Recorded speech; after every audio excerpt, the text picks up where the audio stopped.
Y nosotros vamos a conversar con el investigador del Instituto Libertad y Desarrollo, Daniel Rebolledo, sobre este estudio que acaban de sacar y que tiene que ver con probablemente el tema que en las encuestas aparece como uno de los más importantes para la ciudadanía, que es el tema de toda la delincuencia y sobre todo las nuevas manifestaciones de inseguridad asociadas a los homicidios, asociadas a lo que son las bandas organizadas, el crimen organizado. Gracias, Daniel, por esta cosa. No, gracias a ustedes por la invitación, por supuesto, y vaya día para hablar de delincuencia, por lo que está pasando.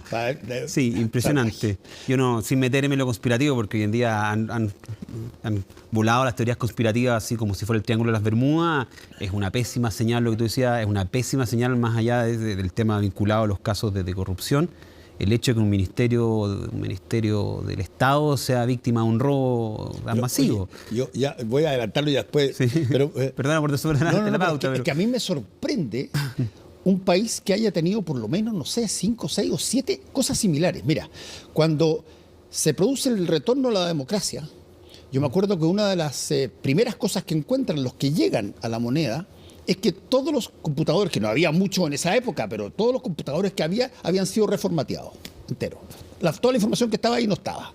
Después empiezan a aparecer cosas más adelante, ya mucho más adelante, las que nosotros recordamos. El caso del Mopgate, que desaparecieron, ahí hubo un muerto también, en uno de estos casos. Sí. Después está los casos de la colusión del Confort. También desaparecieron los computadores. Algo pasó con los computadores. La investigación de SQM también pasó una situación de ese tipo. Bueno, y resulta que parece curioso. Yo no he escuchado que otro país tenga tanta frecuencia donde de repente se desaparecen los computadores cuando hay investigación ad hoc sobre aquello. Bueno, en este caso, según lo que dijeron, los encontraron. La caja fuerte está por verse. Ahora mira, yo tratando de ser súper optimista y creyendo en las versiones oficiales, el mejor de los casos igual es un bochorno gigantesco que entre una banda criminal a robarse computadores a un ministerio. O sea, que queda para el resto de la población si un ministro sufre un robo masivo de computadores y una caja fuerte. O sea, como señal es pésima, ¿no es cierto? Pésima. O sea, y además, como señal, por ser pésima, Daniel, y aquí entramos en materia, por ser pésima, el escepticismo es instantáneo. O sea, a ver, me vaya a decir a mí que se los robaron, oye, están investigando, poderosísimo, tenías ahí carabineros que te cuidan todas las cosas y resulta que te entraron y te robaron. No. Impresionante. Mira, yo, para entrar en materia, este estudio, el que vengo a presentar, lo hemos hecho en varias ocasiones, en distintos tramos de tiempo, analizando semestres, años, trimestres y nuevamente semestre esta vez. La última vez que estuve aquí también analicé el primer trimestre del año.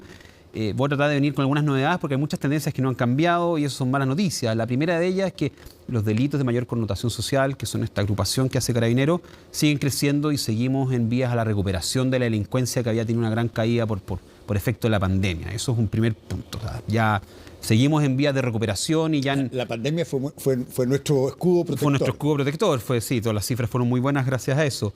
El otro punto que también se repite yo cada vez que este estudio en distintos como análisis temporales, siempre hay una máxima que vuelve a ocurrir, que es, independientemente del periodo que está analizando, los homicidios en ese periodo alcanzan el máximo histórico para ese periodo, ya sea si estoy analizando un año con los años anteriores, un trimestre.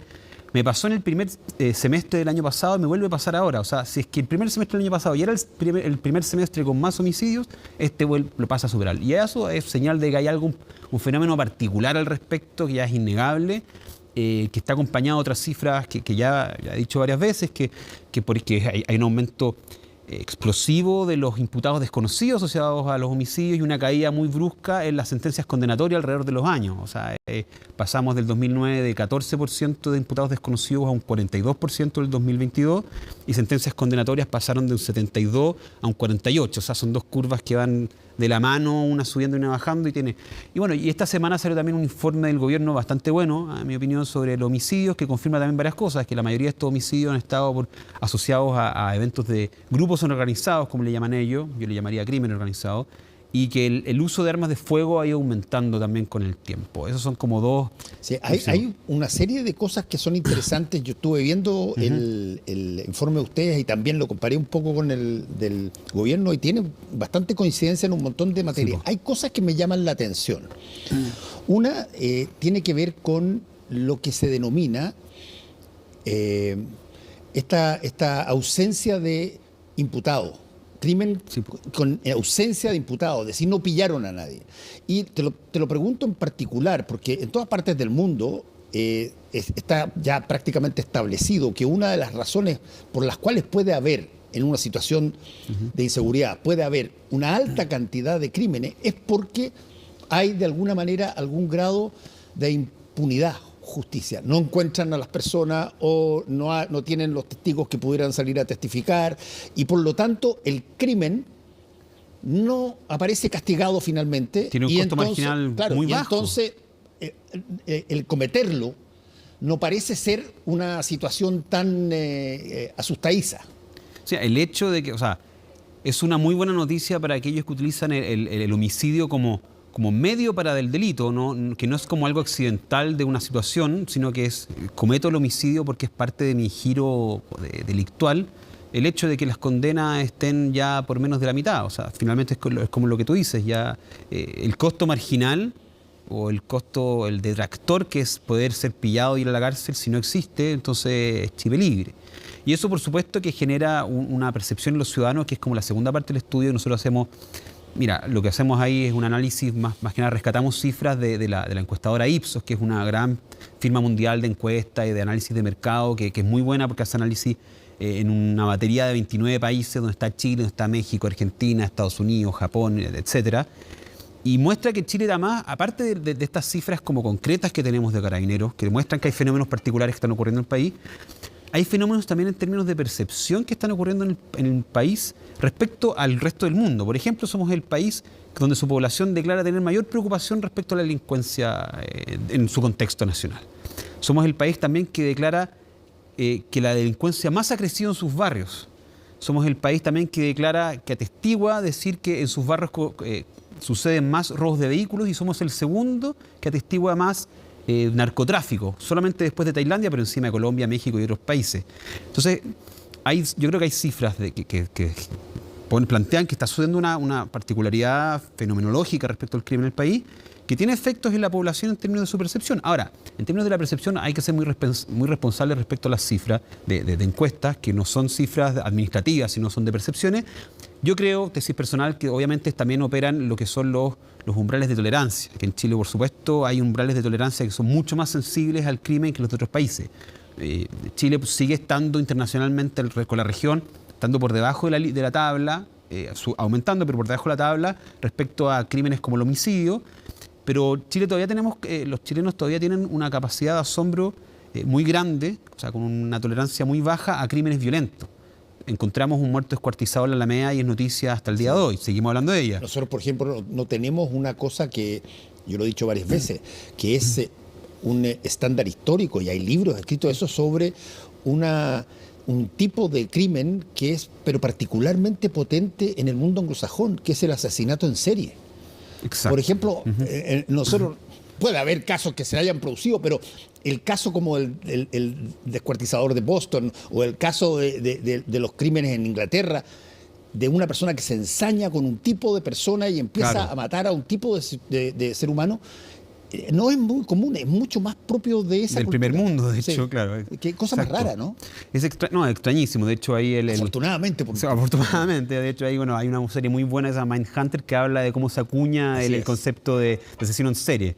Pero a mí lo que me causa así extrañeza respecto, viendo como lo que sucede en términos de cifras objetivas y de cifras de percepción, es que en Chile se está generando, o sea, ha ocurrido, utilizando un concepto súper económico, una demanda inelástica por seguridad. O sea, pase lo que pase en la contingencia política, la demanda por mayor seguridad o para mayor atención de las autoridades de la seguridad no se mueve ni un ápice. De hecho, yo quiero hacer una confesión de parte. Yo estoy dentro del grupo de personas que, por todas las noticias que pasó el último mes de los convenios de las fundaciones, creía, equivocadamente, de que iba a haber un terremoto en virtud de las tendencias de las encuestas, ya sea de aprobación presidencial o de prioridades ciudadanas.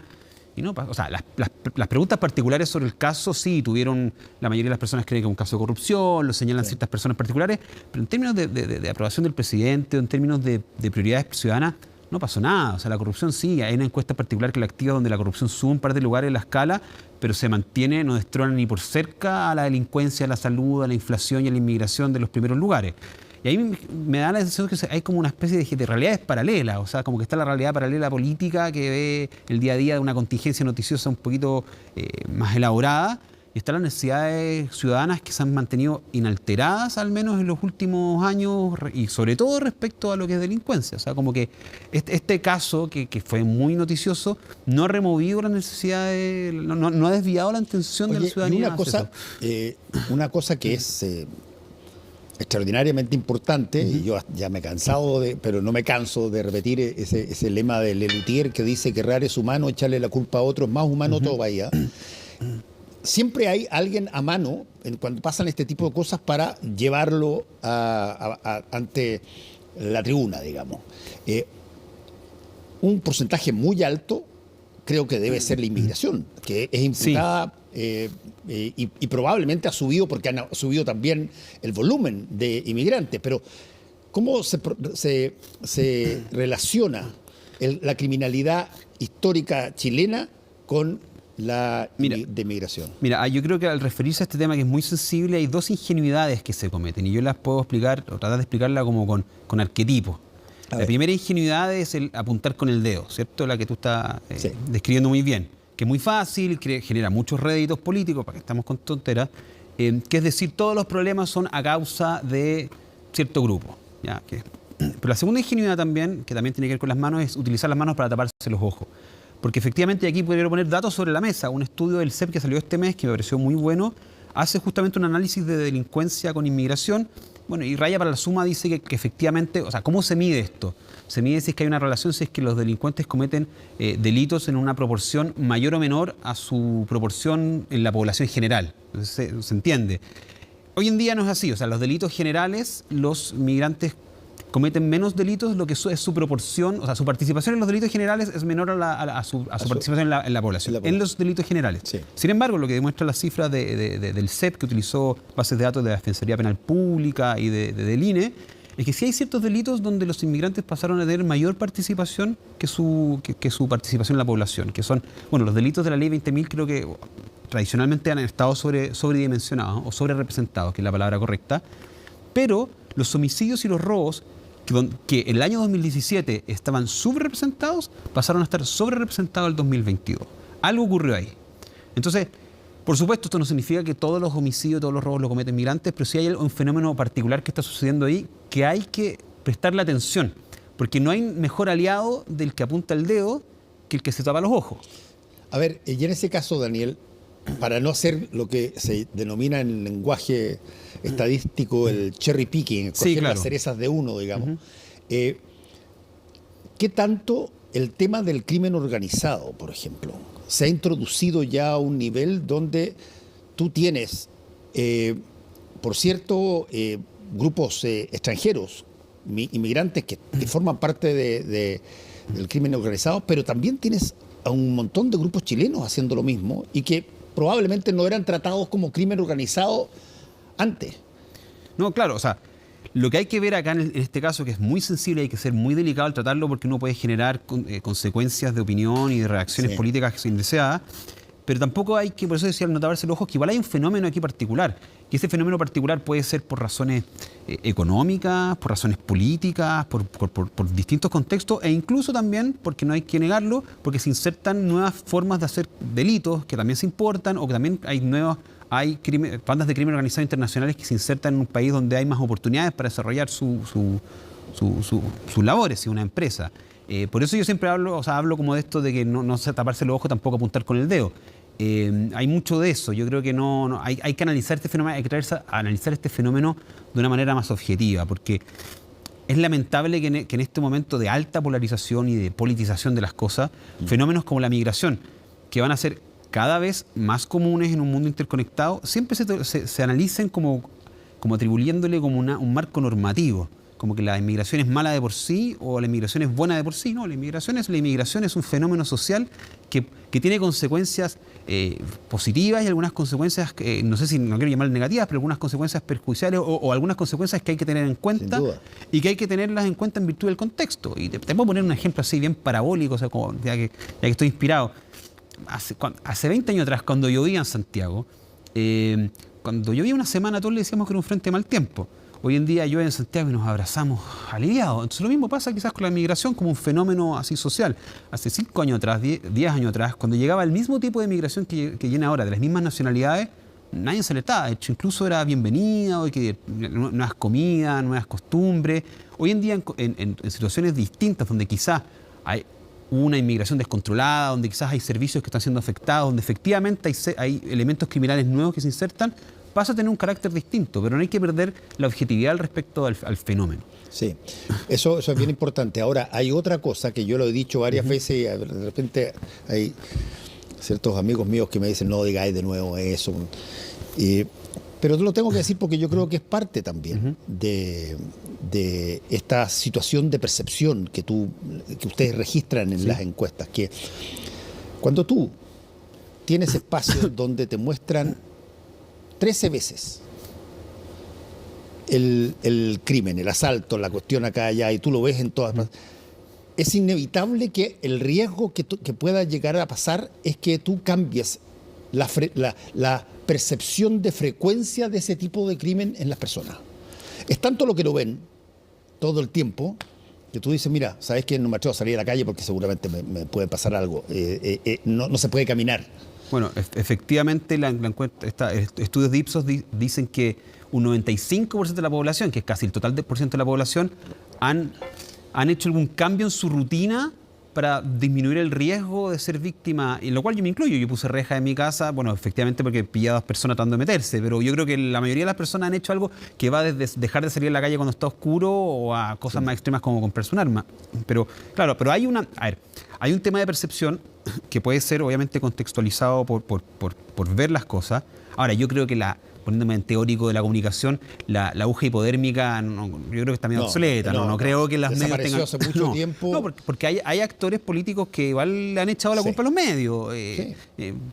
Podría nombrarlo, el alcalde Jadwe o Guillermo Tellier han dicho que esto de los medios le dan con el tema de la delincuencia que genera una falsa percepción, lo cual los datos objetivos de Carabineros dicen que hay un fenómeno particular en delincuencia, sobre todo en ciertos delitos. Pero sí creo que a mí lo que me extraña, eso sí, que teniendo estos datos objetivos de que hay un fenómeno particular, teniendo hace rato datos de que indiscutibles de que es una demanda ciudadana, una demanda inelástica, o sea, no varía, nada la hace cambiar. El gobierno el año pasado tuvo una buena iniciativa, que de hecho que fue esta política nacional contra el crimen organizado, que se dio la discusión del presupuesto, que inyectaba una cantidad gigantesca de recursos para hacer frente a este fenómeno, que eran 65.000 millones de pesos, que era inédito, que incluso los cuestionamientos que hubieron en su momento, los cuales me incluyo porque escribí algo al respecto, no eran respecto al foco y la cantidad, sino era, oye, ya, pero ¿en qué van a gastar esta plata? O sea, bienvenidos sean. Hasta a mayo de este año han ejecutado un 12%. Yo lo encuentro bastante extraño porque además en estos recursos había 27.000 millones de pesos destinados a renovar el parque vehicular de Carabineros, que coincidimos que está casi obsoleto, donde estos recursos específicos de Carabineros se ha gastado ni un peso. Y me extraña más aún porque dentro aquí me voy a poner muy técnico quizás, pero dentro de la glosa específica de recursos para comprar autos de Carabineros, que eran 27.000 millones de pesos, que era mucha plata, había una glosa que decía que si el gobierno llegaba a gastarse toda esta plata, incluso iba a tener derecho a gastarse la misma cantidad de plata adelantando recursos del 2024. O sea, llegaron con el pecho muy inflado diciendo... Por ejemplo, en esa cosa que es bien interesante lo que estás planteando, pueden haber una serie de materias. Una de las materias, no le voy a echar la culpa, pero hubo una caída bastante grande de uno de los factores más potentes en materia de recursos que tiene el Estado, que es Codelco. $18.000 millones de dólares de endeudamiento. No es una bonanza fantástica, nos han dado bien ahí, y ellos están súper conscientes y están súper claros y están cambiando una serie de procedimientos y todo lo demás. Pero la otra cosa que me llama la atención de lo que tú planteas, yo he tenido varios alcaldes acá, y de distintas comunas grandes, de comunas urbanas de la región metropolitana, por ejemplo, y un gran porcentaje de ellos han financiado, y han dicho ellos que han financiado con recursos de la municipalidad las flotas de carabineros nuevas y las necesidades que tienen para enfrentar el tema de la delincuencia. Esos son platas distintas a las que tú estás hablando. Muy distintas, sí, pues estoy hablando de platas del gobierno central. Sí. Imagínate además la percepción que queda para la gente, saber que por un lado han habido actos de corrupción, están las investigaciones donde 14.000 millones de pesos se han ido en causas que no son las correctas, mientras hay todavía 27.000 millones de pesos para renovar una flota de carabineros, que es algo que se necesita, que no se han ejecutado. Y de hecho, incluso al respecto al tema de las municipalidades, hay un programa específico que el subsecretario Eduardo Vergara modificó, que es del sistema municipal de seguridad, que eran platas específicamente para traspasar a las municipalidades para que hagan programas de seguridad, que antes se hacía por concurso, y este gobierno lo cambió a que sea no por concurso, sino por la discreción, por variables de quiénes son quienes más lo necesitan. Que es un argumento que es válido, podemos discutirlo, es un argumento que es absolutamente legítimo. Que debe ser más rápido también que... Sí, hay gente que podría decirte, no, mejor el concurso, pero encuentro que ese no es el punto del foco. El tema es que esos recursos a mayo también se han ejecutado en menos de un 1%. Entonces, a mí la duda que me causa es que además, porque claro, una de las razones tú me puedes decir, o sea, yo quiero saber las razones de partida. Porque puede ser que haya razones económicas que pueden ser hasta legítimas, se pueden discutir, pero va a ser un tema en la discusión del presupuesto que le queda poco para que empiece. Empieza en septiembre más o menos, estamos a un mes y medio de septiembre. Pero me acuerdo cuando sucedieron los lamentables asesinatos de 3 funcionarios de Carabineros y de uno de GAC, que se olvida, pero también hubo un asesinato en el aeropuerto. El ministro Marcel anunció una inyección de $1.500 millones de dólares adicionales para seguridad, que dijo que iban a venir de los recursos de emergencia del Tesoro Público. No sé qué significa eso, porque no, a menos que sea tocar el 2% de emergencia que se tocó para el COVID, no sé dónde vengan. Después, en discusiones frente a la Comisión de Hacienda del Senado, dijeron que eran recursos públicos que ya vendrían de fondos de emergencia, pero también de reasignaciones ministeriales. Ahora, para ponerle una cifra a esto, $1.500 millones de dólares equivale al presupuesto de Carabineros en todo un año. Teniendo en cuenta que el 80% de ese presupuesto es para pagar sueldos, o sea, es mucha plata.